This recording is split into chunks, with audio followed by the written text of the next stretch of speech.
Thank you, Kathleen. I have this phone here, not because I intend to make a call, but it's my watch.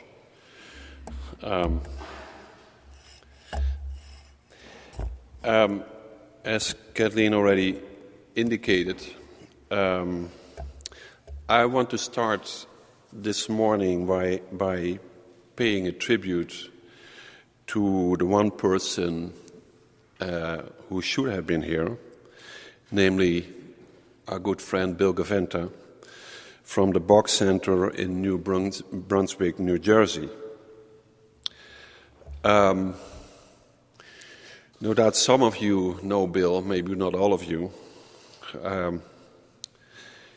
In the field of people who are committed to thinking about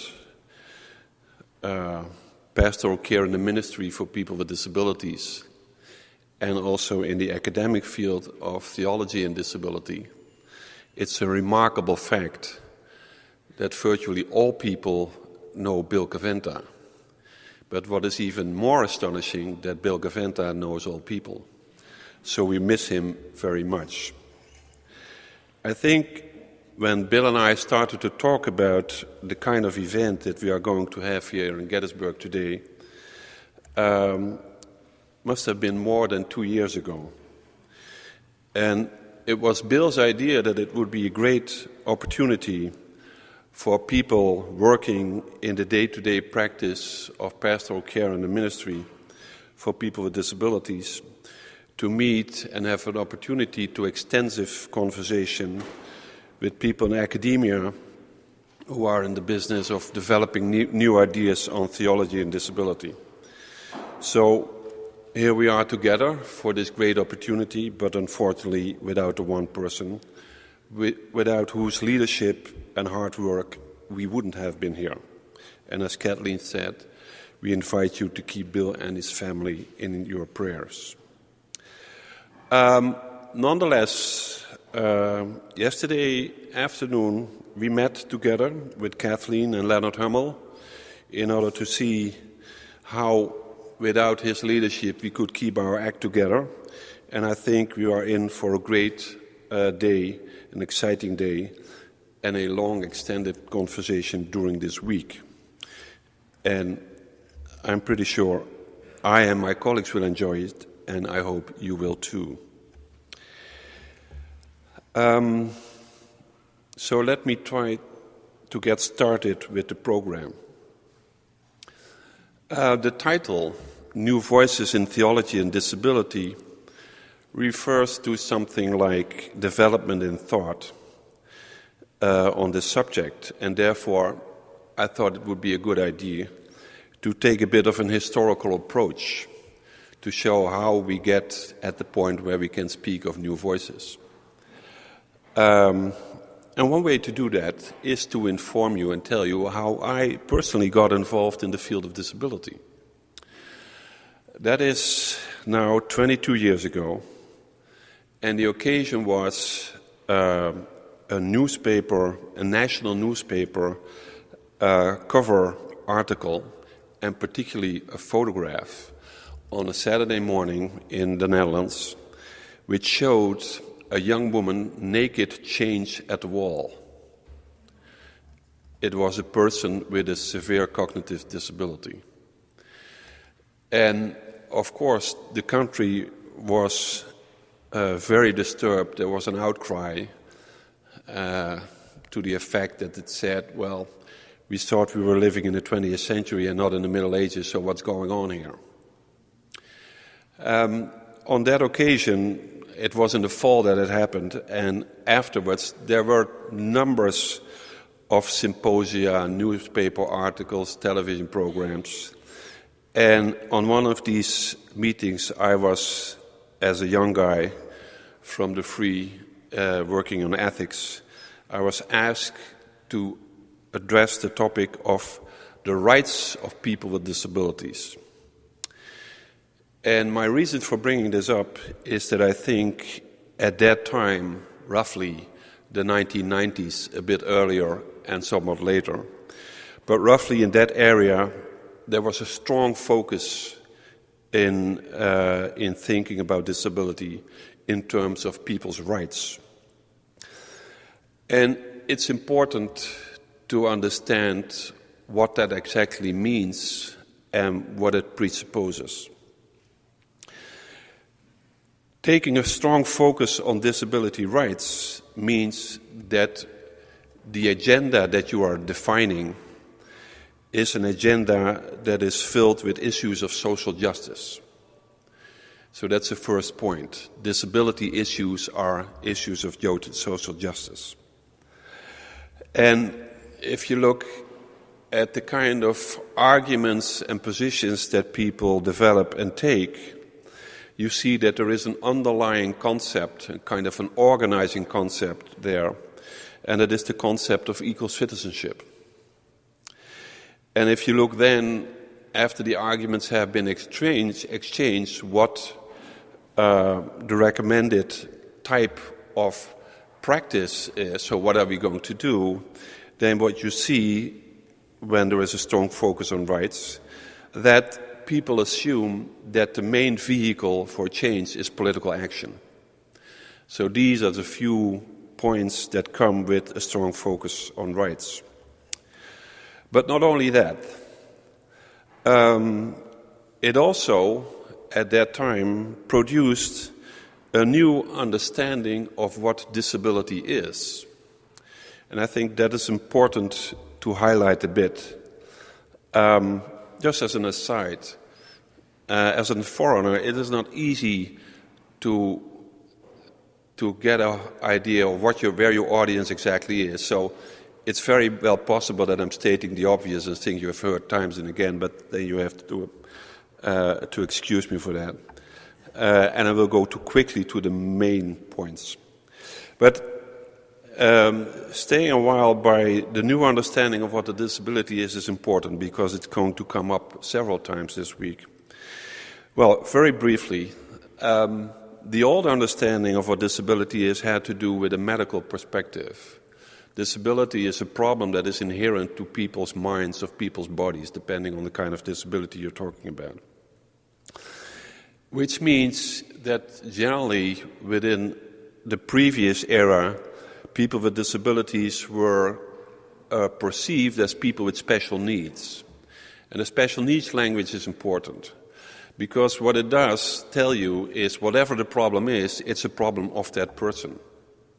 And she or he has a special need. And our question is, how are we going to accommodate the special needs? So it sets a kind of agenda. And the agenda is filled with all sorts of initiatives and programs that basically signal all and each of them the same strategy, which is if disability is a matter of special needs, then what we need to have is compensation and adaptation. All of us live in a social world. That's true for people with disabilities. Well, they have some hard time adapting, and that's where they need help to do that. Underlying presupposition, the social world itself is not a problem. What changed in a new understanding of disability, which was what came known in the early 1990s as the social model. And the social model tells you that much of the limitation that people with disabilities experience in their life is much more due to the social environment than to the limitations of their body, whatever they might be. And if that's the case, then of course, remedy is not so much a matter of, say, special education, of psychology, of devising ways to compensate and to adapt, and learning people to adapt. If the social model is true, then what we need to do is change society. And then we get back to the political agenda that is included in the disability rights philosophy. And it is we need to make sure that people have equality of opportunity. And we need to make sure that we learn to understand the mechanisms of social stigma and exclusion. It was at that time, and I'm talking about 15 years ago, that also on the topic of disability and theology, the rights paradigm got introduced and became very popular. And that also, I want to lay out a few things that are implied in that. The first thing that happens is that you get an analogy. Just like people with disabilities in the church are not facing merely personal problems, they face a church that is inhospitable. So in this new theological approach, the church is an object of change. The church is what needs to be worked on. And combined to that is in this new literature, you see a strong emphasis on the possibility, and according to some it's not a possibility, but it's a certainty, that religion itself is a very strong source of stigma. And in that connection, in that literature at that time, you find a strong emphasis, chapters on chapters, on how biblical stories are underscoring mechanism of stigma, and an important notion and a very contested notion in that literature is the notion of healing. And indeed, if disability is a problem of a failing body or mind, if that's the mindset that you look at people with disabilities, then healing might be something that you might think of. If society and the church itself is the kind of exclusionary context, then healing is a pretty weird idea. So there you see two different sorts of approaches. So far I have only spoken in general terms of a literature and an approach, but there was a landmark publication that nailed down, so to speak, all these issues that I just laid out. And that was the late Nancy Iceland's book, The Disabled God. Nancy Iceland published this book as an approach to theology and disability inspired by liberation theology in 1994. And unfortunately, Nancy died, I think, February last year. Is that correct? I think it was 2009, right? And which meant she died, if I'm correct, at the age of 38. So the book was already written in her early 20s. She was a prophetic voice in many ways. Attached to this book and to the person of Nancy Iceland are also a few points that are fairly typical for the area that I'm describing. Nancy was a theologian, and she wasn't a theologian, by the way, she was a social scientist. But she was an author with a disability, which is true for most of the work at that time. Most of the work on theology and disability throughout the 80s and early 90s has been written by people with disabilities who were talking first-hand experience. And particularly true for Nancy, and therefore Nancy Iceland's book, and therefore I name it a landmark, was that for the first time within the field of theology there was a strong identification not only with people with disabilities but also with the disability rights movement. So in Nancy Iceland's book you find all the elements that I just started to lay out with regard to disability rights approach. And another important thing which makes her book a new approach in this field is that she worked with a very articulate social theory which she called the minority group model. And she used that in order to identify that we're not talking about people with disabilities as individuals with certain characteristics. We talk about them as a group that share only one characteristic, and it is that they are marginalized and excluded from all sorts of institutional patterns and settings and practices. That's one way to sort of dislodge the idea that disability is a personal characteristic. because, and this is a fairly typical way of reasoning in the literature that you find time and again, it is begin to look seriously at people with disabilities, and you will see that they are just as diverse as any other segment in the population.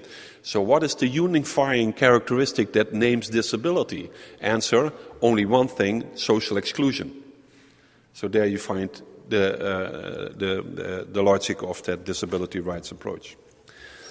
There is another point to make about Nancy Iceland's book as a landmark publication, and I think it's fair to say that the publication of her book marks the beginning of a new field, a new academic field, the field sometimes referred to as theology and disability, and sometimes referred to as the field developing a theology of disability. Well, there's a huge debate there that I won't mention now.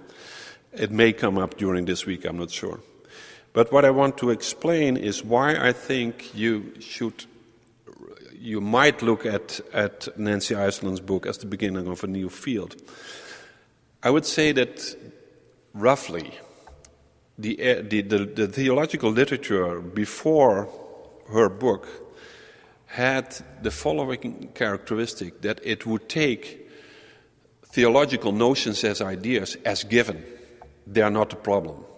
What the church believes is not the problem. What the problem is that it doesn't live according to its beliefs, meaning that the major agenda is within the church is a matter of informing the ministry, so it becomes a matter of pastoral care, in terms of discipline, and of course a matter of ethics, namely trying to think to all practical issues of access. But the underlying idea was theology itself, its idea that what the church believes and how it articulates and how it justifies its beliefs is not a problem. Nancy Iceland's book attacks that presupposition because she makes theology very much the problem. And in that sense, I think it's fair to say that was the inauguration of a field in which theology itself is put on the agenda as that what needs to be worked on. And what we then find developing after that is that on a whole series of important theological topics, people start to look on what is our traditional understanding, for example, of the image of God doing for people with disabilities. Some of you might know that all of my work in the field regards people with intellectual disabilities, and I will pick that as an example with regard to the image of God. You can look the entire history of the doctrine of the image of God and see how it is explained, and you will find that it is explained in terms of cognitive capabilities, meaning you got two possibilities. The image of God means that people with cognitive disabilities are not created in the image of God, or otherwise, reversed, the image of God cannot be about cognitive disabilities. But if it's not, then what is it about? Just one example. You find many, many examples. For creation and fall. It's not unusual to include the phenomenon of disability as part of what it means to talk about our world in terms of brokenness. Well, but imagine what that says. Imagine you are a person with a disability and your life is only and primarily described in terms of brokenness. The thought, realizing the fact itself is sufficient to think, well, it's another occasion where we need to rework the theological agenda. Is that really what the fall is about, so that we can separate types of existences, so to speak? I already mentioned the anthropology, the image of God, a very intriguing and quite hard to think about issue is salvation. In this particular sense, salvation is one of the key notions in Christian belief. And as soon as you start to think about what are people saved from, and then you start to think about disabilities, you come across the idea, well, one thing is be certain, as soon as people with disabilities enter the kingdom of God, the first thing that they get rid of is their disability. Well, does it make sense to think that way? And so it's just another example of how making theology itself the subject matter of our theological agenda rather than practice and ethics brings up a number of new questions that weren't on the agenda before. Nancy Iceland herself had a very particular take on that new theological agenda, and that was already alluded to in the title of her book, The Disabled God. I reckon that some of you, if not many of you, will be familiar with that book, at least some of the thoughts in it. I remember reading it for the first time, which was in the late 90s, and I remember the one line that really hit me really, so this is different. And the line reads, it's in the chapter where she develops the theological ideas of the disabled God, and the line reads, I saw God in a zip-puff wheelchair.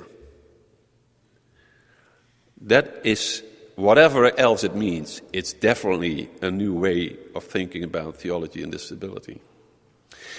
It's a new way in the sense that it is strongly inspired by the notion of identification. It's not like that God is in support or is helping or is with people, is in solidarity with people with disabilities. There is an identification. I saw God in a zip-puff wheelchair. It's interesting with regard to Nancy Iceland's book that ultimately there is only one scriptural passage that does some work in the book. The rest she doesn't mention. I assume, because it is, that you think, well, too much of it is about healing and it is no use for me whatsoever.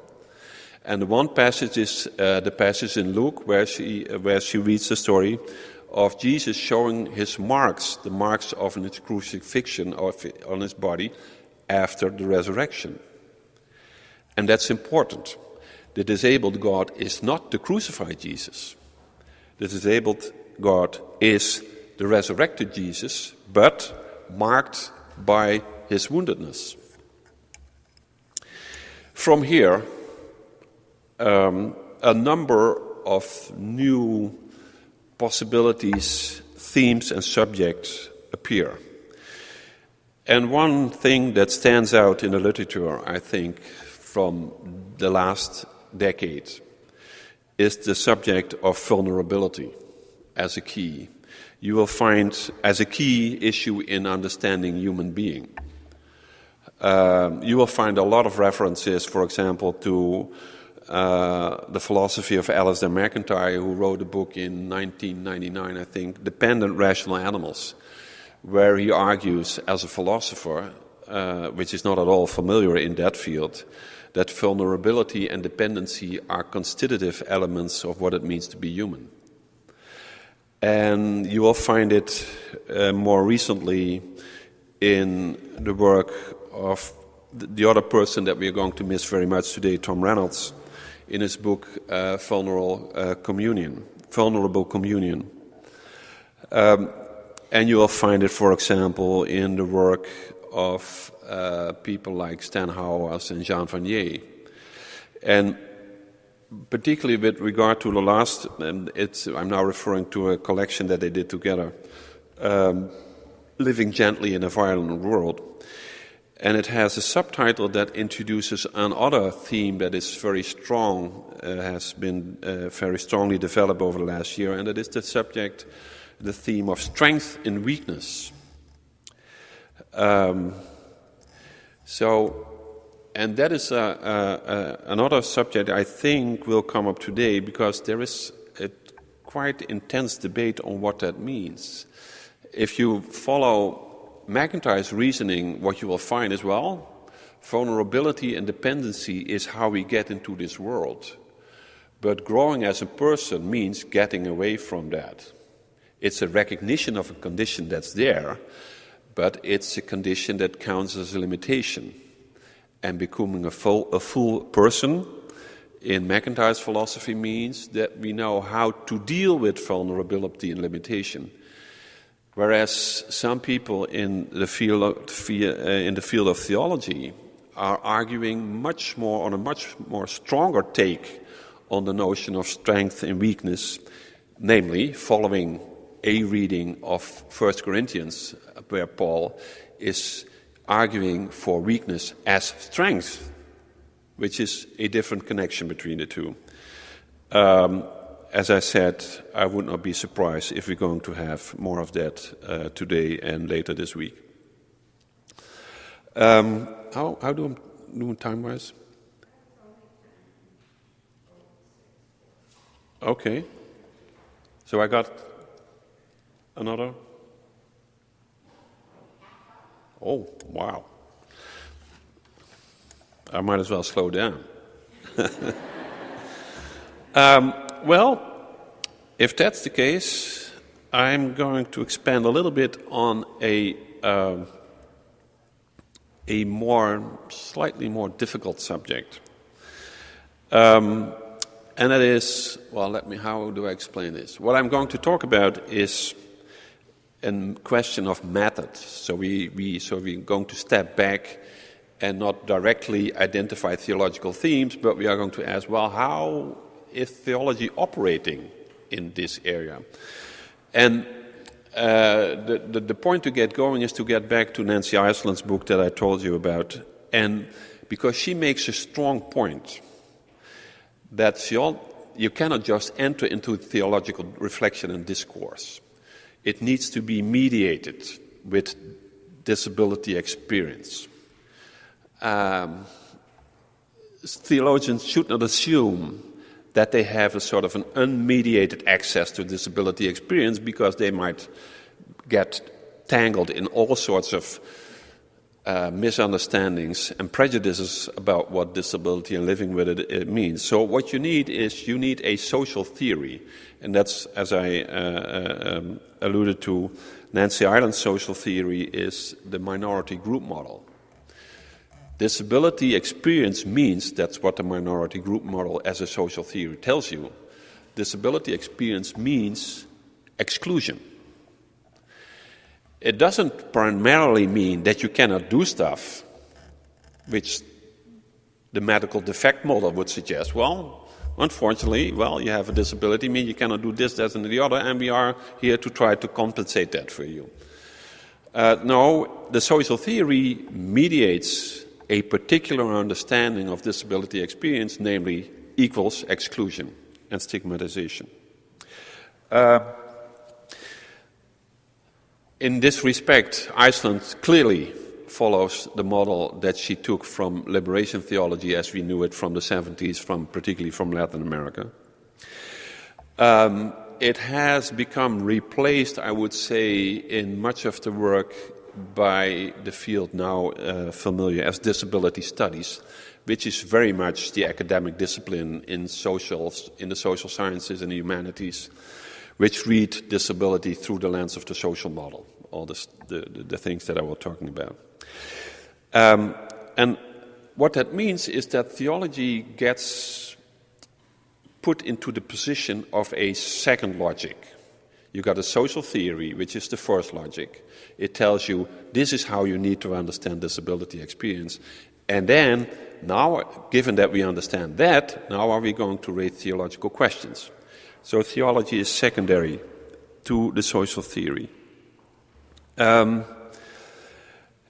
you find a similar approach, even if he doesn't talk in these terms, in Tom Reynolds' book, when he works, I think, basically in part 2, a number of chapters to explain to us how the cult of normalcy operates. It's a strongly by Foucault inspired story that he tells, and roughly it works something like this. It's part of human nature that we have a strong need for social recognition. That's how we are present in the world. And there's no way that we could be in the world without social recognition.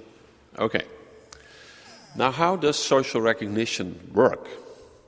And what does it do with us? Because obviously, it's a form of dependency. Social recognition means I need something from you. And how do I get recognized? Well, I get recognized to the extent that I represent certain kinds of aspirations, certain kinds of qualities, abilities that are important to you, given the kind of culture that you're part of. So, my chances to get social recognition from you increase to the extent that I represent all the things that are important for you.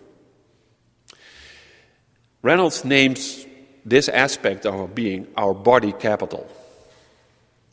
I think the term speaks to our imagination. Body capital is highly represented in our culture by the forever young, by the strong, by the capable, and so forth and so on. That means that within this Foucauldian approach, disability is a lack of body capital, which means that in the economy of exchange, where people are working to get recognition from one another, people with disabilities lose out. They don't get recognized. Why is that? They have too little on offer. Their body capital is deficient. And that's how Reynolds explains how people with disabilities suffer from the cult of normalcy, because the normalcy that refers to the set of practices and ideas and goods of values that we bring to the table in order to say what is important in our lives and therefore what is important in other people. Now, once he has explained that, you ask, okay, now how are we going to move through theology from this? And the question I would have asked Tom if he would hear today is explain how that works in your book, because what's happening in the next parts of the book is that he comes up with an anthropology, an image of man, which talks about recognizing vulnerability, and somehow the entire analysis of the cult of normalcy sort of gets sort of pushed aside. Which I simply bring up to raise the question, well, it is not easy to determine how sociology of a social theory, a way of understanding disability in other than theological terms, helps us or not in thinking theology. The mediation in terms of the disability studies approach is not all that clear. Look at Amos Young, who is fortunately with us today, who, as myself, as John Swindon, everybody working in the field is facing the same question. And look at the book that Amos has published a few years ago, Theology and Down Syndrome, and see how that works. Amos has a quite different approach, and of course he has sufficiently opportunity to later correct my misrepresentations. But for the time being, you have to stick with my account for a moment at least. It operates quite different. I think, and I will not speak about my own work, particularly the Receiving the Gift of Friendship book works basically along the same lines. Amos does not so much believe that you need an other discipline to understand disability experience. And the reason he thinks that is that he starts to operate from theology right away. So he uses theology as a first logic. And he brings up what he calls the pneumatological, this is a hard one, the pneumatological imagination. So recognizing the work of the Spirit comes up front. And then he says, this is not a little quote, but it's close. Then he says, what the pneumatological imagination does for you is that it enables you to be open to understanding disability experience in the light of what the Spirit does. Which means theology does not need another type of theory or science to understand disability. What it needs to learn is to listen what is already there. I think that is, this is very much an academic thing. I mean, academics are and should be worried about ways of approaching stuff. Hopefully, it's not your kind of problem. It shouldn't be your kind of problem, but it's definitely part of what we are thinking about. And the way we go about this makes a huge difference for how we talk about theology and disability. Probably closely related to this is, and I think I'm approaching to my final few points. Yeah.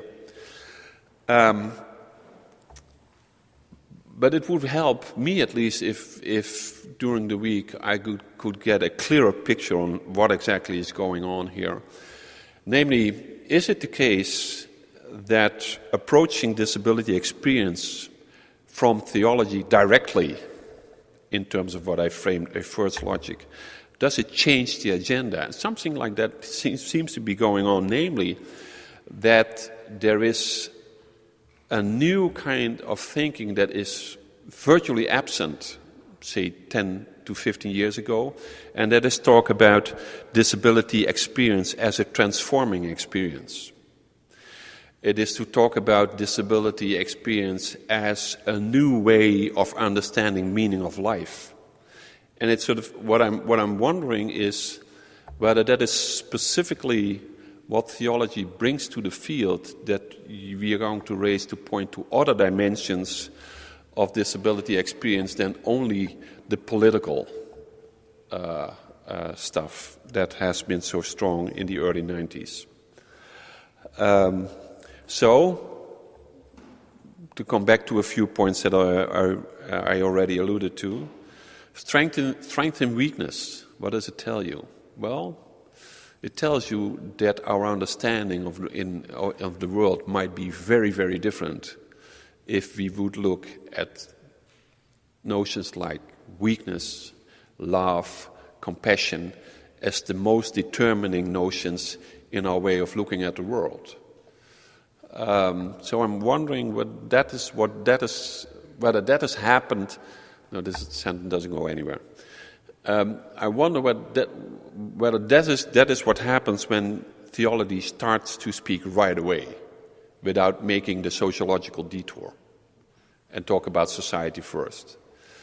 And I will be curious to hear what you have to say to that.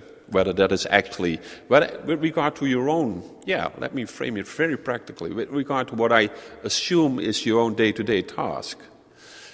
Our issue of meaning and giving meaning and experiencing the world, is this primarily your concern, or is your primarily concern getting stuff changed so that people can actually participate in all sorts of social arrangements?